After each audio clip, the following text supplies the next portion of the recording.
Тате, как така монах с пушка?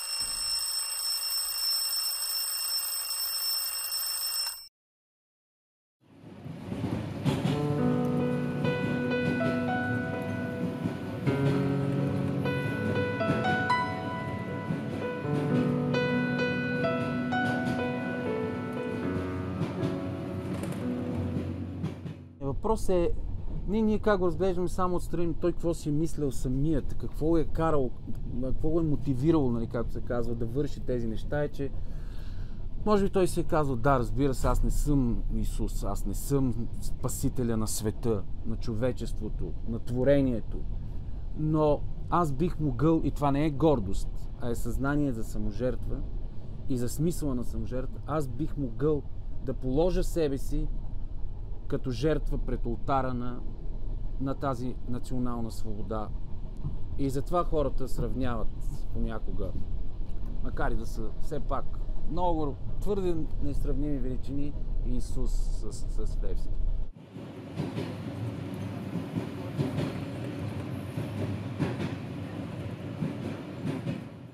И самият той е станал монах, като е бил на, мисля, 21 години.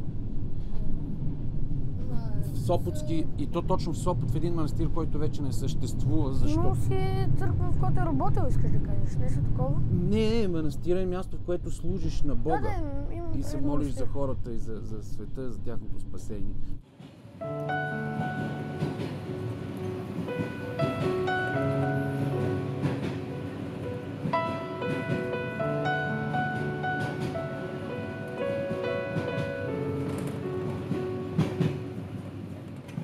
Диаконос на гръцки означава служител, човек, който служи. Като е иеродиакон е свещенослужител, защото той бил монах. И затова оттам му излязва и диакона, онзи диакона Игнатий. Защото сред революционерите тогава той бил известен с това, че е бил първо монах, но после напуска манастира, излиза отново в света. Значи аз ти кажа, че това отказ от света, да станеш монах и да се затвориш в манастира, после излиза в света, защо ти е ясно, нали?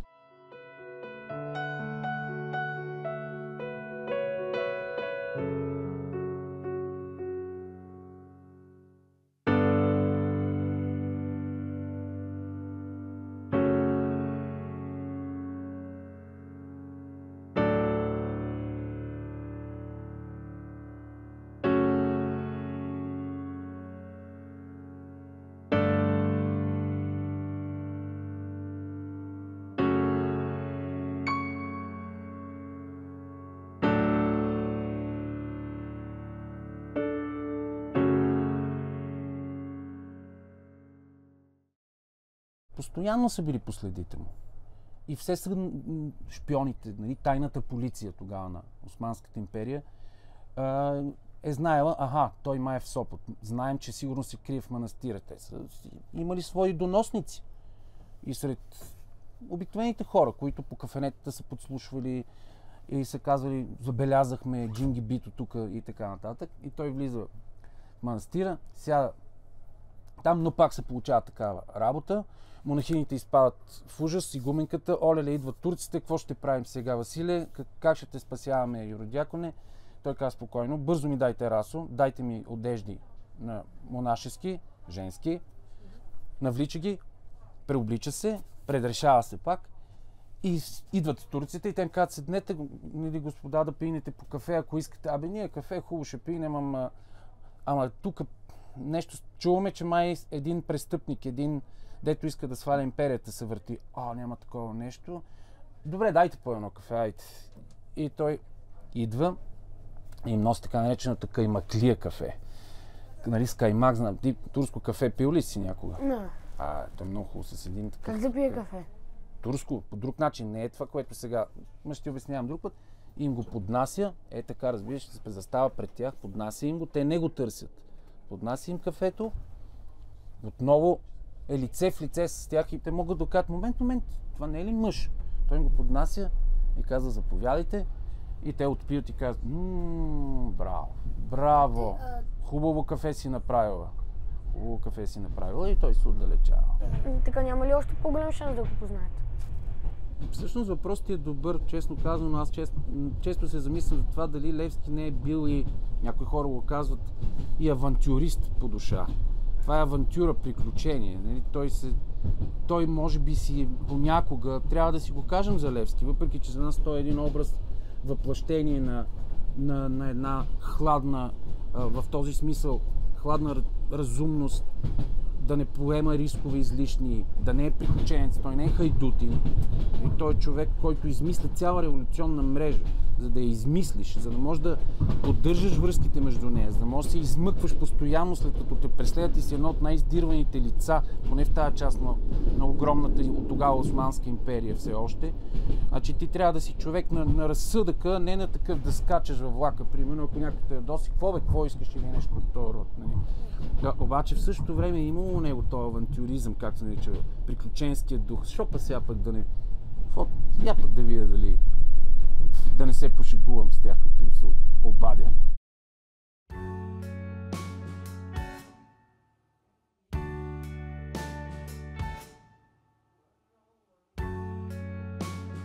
Това скривалище под килията на монахинята Христина е взел причастие. Знаеш вече какво е причастие, нали? На Рождество Христово, Коледа 1872 година. Обаче как е станало? Това е интересно. За да няма никакво съмнение, тя се е направила на болна и останала в килията си. И те казват, къде е Христина? Как така? Болна не може да стане. И тогава един човек, чието светско име е Марин Пелов, взима причастието, но и одежди на монах, защото Левски като иродиакон трябва да вземе причастие, облечен с част от своите одежди поне, по канона. И слиза тук и му го дава и той така успява да го вземе.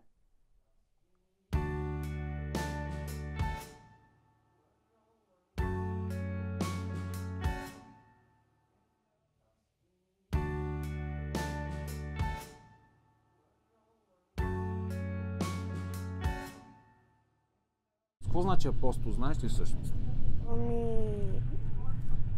Според мен е спасител, който помага на другите. Апостол означава човек, който е изпратен. Това е от гръцки. Човек, който е изпратен на мисия. Нали? Вие сега, знам, твоите поколение много обичате разни филми, дето са на мисия. Нали? Какво е мисия? Да те изпратя с някаква задача някъде. Апостол е човек, който е бил изпратен. Иисус изпраща така своите ученици, неговите апостоли, да разнасят това, което той е говорил и да свидетелстват, да говорят за това, Пратеник. което... Пратеник. Да, пратеник. Значи следно той е бил пратеник, който да ни освободи, нещо такова, може би. Ами да, човек, който е трябвало да свърши това нещо. Или, нали, те казват апостолът на свободата, ако го преведем апостол, нали, пратеникът на свободата, може би. Да.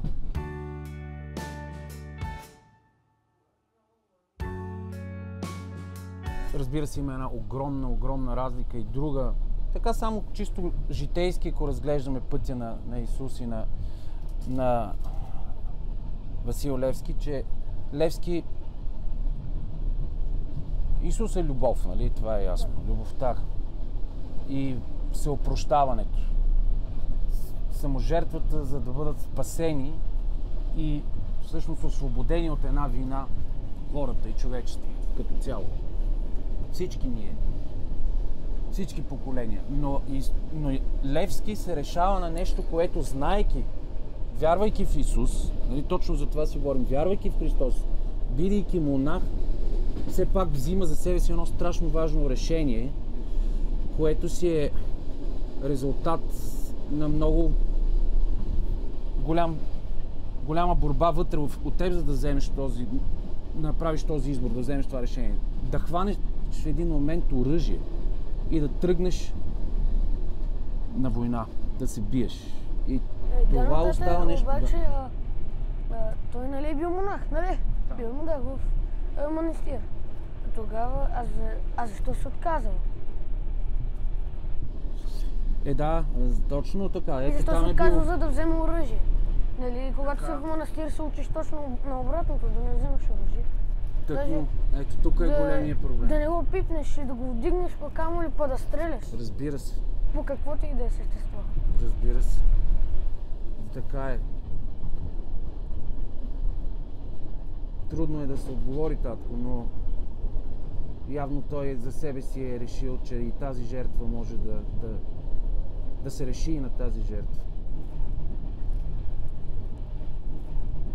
И затова именно е казал, може би, дела трябват, не думи. Не мога да остана само с думите.